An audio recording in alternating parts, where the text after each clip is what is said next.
Now, the trial is about to start over 4 U.S. men accused of plotting to bomb 2 Bronx synagogues and shoot down U.S. military airplanes.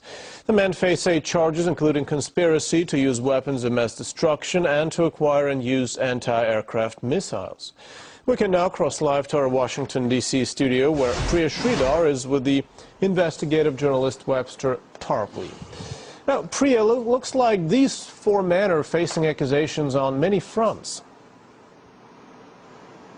That's right, and I'm joined by investigative journalist Webster Tarpley right now, and he has some of his own theories about what's really going on with this case. Webster, thanks so much for joining me. Thank you. So first of all, tell me what's going on here. What's behind this whole story? This is another production from a long-standing FBI theater of the absurd. It's a circus.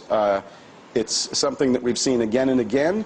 They are reaching the bottom of the barrel in terms of the available patsy pool, so it's getting hard to have that willing suspension of disbelief. These are now the 4 Bronx bombers. 3 U.S. citizens, 1 Haitian. They're all very poor, poverty-stricken, mentally impaired black men, ex-convicts, probably converted to Islam in prison, probably by an imam who was also from the FBI, had a recruitment operation going on in there. They're accused of wanting to bomb cars at a Jewish synagogue in Riverdale, which is part of the Bronx, in New York City. Also trying to shoot down airplanes at a U.S. Air National Guard base in Newburgh, New York. In each case, C4 plastic explosive provided by the FBI that wouldn't work, and Stinger missiles, SAMs, that were provided by the FBI that also wouldn't work. And so why would the FBI do this? What were they thinking? Well, the goal is Pakistan, right? Ever since the Obama West Point speech, we can see that the U.S. is massively targeting Pakistan in every way. So in the past, we've had these things linked to all sorts of different countries, but now it's Pakistan. It's Jaish-e-Mohammed that these people have been sheep-dipped in, right? A connection has been established for them. And let's just go through. Who are these patsies? James Cromity, described as a wannabe terrorist of limited capacity and limited means. Laguerre Payen, I guess he's the Haitian.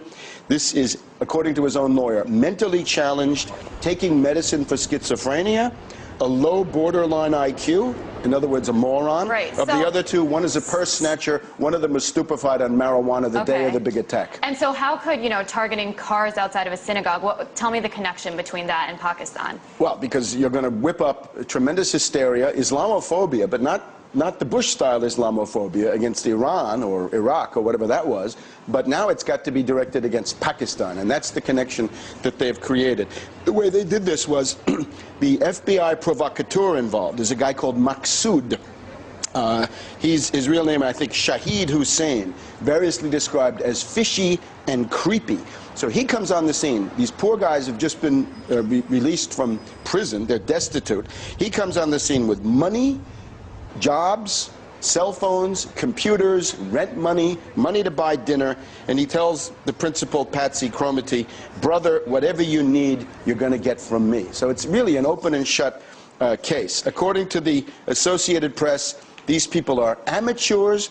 They were not able to go into a Walmart and buy guns and cameras even after they've been given money by the FBI. The Nation calls them losers, ex-cons, and drug addicts. Other sources call them semi-retarded potheads. Right. So what you see is a complete sting, a complete entrapment, all fabricated. There's no criminal intent or ability to begin with. Everything is provided as props by this FBI circus. And so you referenced President Obama's speech, and you said, that Pakistan is the new target. However, he's saying that Pakistan and the United States have to have this important partnership. What's going on there, then? The goal, once again, is to destroy Pakistan as an energy corridor between Iraq, Iran, other countries in the Middle East that produce oil, and China, because that's where a pipeline could go. The pipeline could start in Iraq, it could go to Iran, it can go up through Pakistan, cross the Himalayas, above Kashmir, go into China. This would be oil going towards China and Chinese economic influence coming into the Middle East and essentially cutting out the Anglo-Americans. And how is that going to happen, the destruction of Pakistan?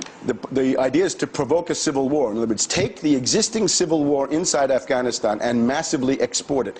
The U.S. would possibly consider a direct attack on Pakistan, but they can't, because Pakistan is too big and it has nuclear weapons. So there's nuclear deterrence. The only way to do it is to take the Pashtun population in Afghanistan and Pakistan, rile them up into an independence movement, do the same thing with the people in Balochistan, and with that you've carved Afghanistan, you've broken Pakistan into 4 pieces or 3, and you've even started to carve Iran, because those Baluchis are a peripheral group of the Iranians. So maybe these 4 men were kind of pawns. What's going to happen to them now? Well, they're going to be given a show trial, and this will coincide with the Khalid Sheikh Mohammed in this atmosphere now of war hysteria that Obama's trying to create against Pakistan. So the chances, I think, of a fair trial for them are about nothing. And again, this is all an insult to your intelligence. Nobody in his right mind could take these theories seriously. We've had this again and again. We had the Fort Dick 6. In this case, they were so lackadaisical they didn't want to do anything. The JFK Airport pipeline bombers,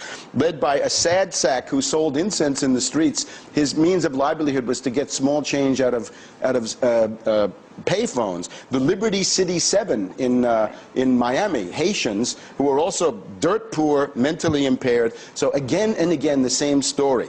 You have a provocateur from the FBI with unlimited money, a group of essentially desperate and poor and mentally challenged individuals. Bring in some junk weapons, and you've got a case, and you can inflame public opinion and direct that against your foreign target, which is what they're doing in this case, and it's Pakistan.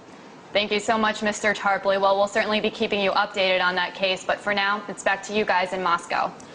Thanks, Priya. That was Priya Sridhar speaking to investigative journalist Webster Tarpley.